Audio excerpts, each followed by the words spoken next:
4월달 두 번째 증선위는 21일에 열립니다. HLB 증선위 안건은 4월 7일에 한번 밀린 적이 있는데요. 이번 21일에도 밀릴지 기대를 하지 않고 있습니다. 그냥 안 열린다고 생각해야 할 듯 싶지만 그러면서도 일정은 우리가 알고 있어야 하겠습니다. 증선위가 밀리는 이유는 HLB의 불공정 거래 조사 안건은 굉장히 까다롭기 때문입니다. 그래서 사실관계 파악을 위해 시간을 더 갖고 있다고 관계자가 말했습니다. 인사성과를 과장했느냐 아니냐를 다투고 있는 것입니다. 많은 주주님들은 HLB가 좀 더 유리하지 않을까 생각합니다. 왜냐하면 데이터를 숨긴 게 아니라 전체 OS와 PFS는 이미 결과값이 공개되어 있는 상태에서 회사의 입장이 바뀐 것이기 때문입니다. 데이터를 숨기고 회사가 성공이라고 발표하면 투자자들은 당연히 회사의 말을 믿고 투자할 수밖에 없을 것입니다. 왜냐하면 정보가 회사의 말밖에 없으니까 말이죠. 그런데 HLB가 성공 발표를 할 때는 이미 OS랑 PFS 데이터가 알려져 있었습니다. 투자자들은 충분히 데이터를 검토해보고 회사의 말처럼 정말 성공으로 해석할 수 있는지 판단할 수 있었습니다. OS와 PFS 중앙값은 물론 통계적 유의성을 나타내는 P값이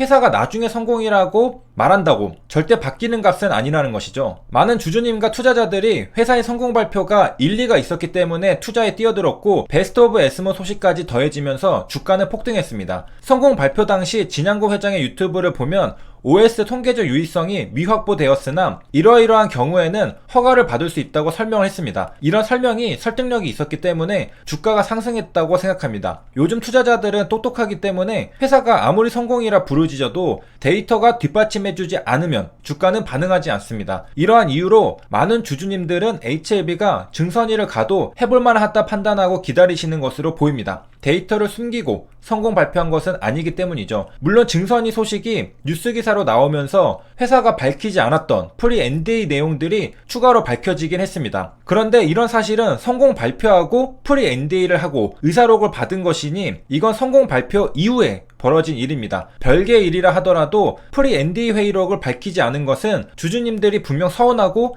때에 따라서는 실망할 수 있는 일이었습니다. 그리고 내용과 회사의 설명을 들어보면 회사의 입장에서도 이것은 자칫 오해를 불러일으킬 수도 있고 분명 좋은 소식은 아니므로 회사를 위해 그리고 주주를 위해 공개할 수 없었다는 생각도 듭니다. 이게 제약바이오의 고질적인 문제 중에 하나죠. HLB만 그런 것이 아니라 대부분의 제약바이오들이 이런 패턴을 보입니다. 이번에 HLB 증선위 문제가 불거지니까 다른 제약바이오들도 그동안 안 밝혀도 자연스럽게 넘어갈 수 있었던 것도 혹시나 불똥이 튈까봐 자진해서 밝히는 것도 관찰할 수 있었습니다. 그리고 이런 패턴은 한국뿐만 아니라 미국도 마찬가지입니다. 우리가 예전에 공부했습니다. 이렇게 소회는 뒤로 하고 그렇다면 4월 7일에는 도대체 무슨 안건들이 상정되었던 것일까요? HLB는 미뤄지고 다루어졌던 안건들에 대해 보겠습니다. 4월 7일 오후 2시 의결 안건이 9건이 있습니다. 대부분의 안건들이 시세조정 행위와 부정거래 행위에 대한 조사 결과 좋지 않에 대한 안건들입니다. 그러니까 시세조정, 부정거래 행위 이런 것들에 대한 안건이 4월 7일 제7차 증선위에 올랐고 의결되었다는 겁니다. 여기 특징적인 것이 회사 옆에 주가 붙어있는 것으로 보아 주식회사인데 기업명이 공개되어 있지 않습니다. 땡땡땡땡으로 표기를 하고 있습니다. 이렇게 원래는 기업 이름이 공개되지 않아야 합니다.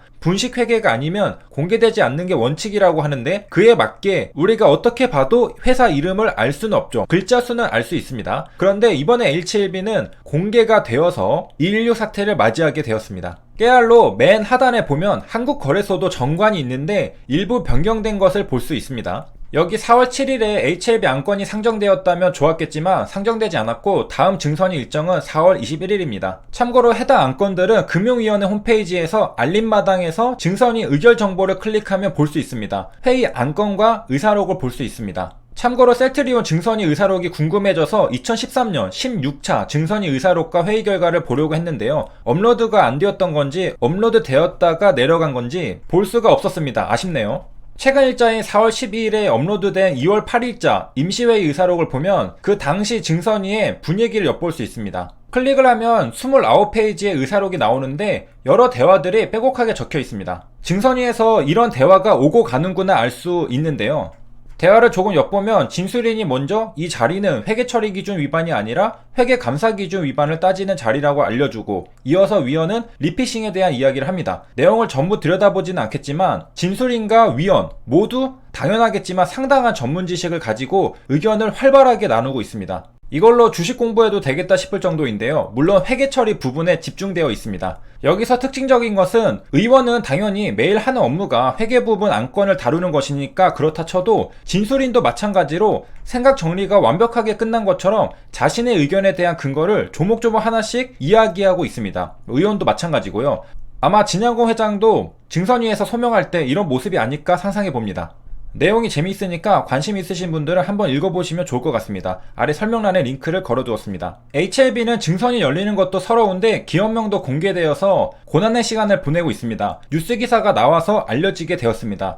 왜 나한테만 그러냐고 말할 수 있을 겁니다. 그런데 증선이 뉴스 기사로 곤혹을 치른 건 HLB만 있는 건 아닙니다. HLB는 증선이 사실과 기업명이 공개된 것이지만 우리은행은 잘못된 보도가 나오기도 했습니다. 사실과 다른 내용이 보도된 것이죠. 그냥 뉴스 기사만 본 투자자들과 고객은 선입견을 가질 수가 있게 됩니다. 그래서 어느 블로그를 통해 사실을 바로잡는 글이 올라오기도 했습니다. 이 블로그는 금융위원회의 공식 블로그인데요. 우리은행은 당연하겠지만 금융위도 난처했었나 봅니다. 우리는 그렇게 말한 적이 없는데 언론 보도로 나와버리니까 자칫 오해할 수도 있으므로 즉시 기사 내용에 대한 반박글을 포스팅한 것입니다. 왼쪽 상단에 금융위원회 공식 블로그라고 적혀 있습니다. 그리고 참고로 증선이 의사록은 2개월 내에 공개됩니다. 그래서 시차가 있습니다. 우리가 금융위원회를 좀 더 들여다보면 금융비위원과 증선위 위원이 따로 구분되어 있는 것을 알 수 있습니다. 증선위는 금융위 산하에 있는데요. 우리가 흔히 뉴스 기사를 통해 마주치는 은성수 금융위원회 위원장은 금융위 위원장입니다. 반면에 증선위 위원장은 또 따로 있습니다. 도균상 위원장이 있는 것을 볼 수 있습니다. 이분은 누구냐? 금융위 부위원장입니다. 금융위원회의 부위원장이 증권선물위원회의 위원장을 맡게 됩니다. 그래서 아까 은성수 위원장 소개 밑에 금융위 부위원장 도규성이라는 분이 있는데 이분이 증선위 위원장을 맡는 것입니다. 금융위원회의 역할은 건전한 신용질서와 공정한 금융거래 관행을 확립하는 것이라고 합니다. 그러니까 아까 봤듯이 시세 조정이나 불공정 거래 행위에 대해 조사하고 조치를 취하고 그런 일을 하는 기관입니다. 그리고 설명에 있듯이 행정기관입니다. 당연하게도 여기 일하는 분들은 공무원 출신입니다. 은선수 금융위 위원장의 이력을 보면 1984년 행정고시 합격이라고 적혀 있는 것을 볼 수 있습니다.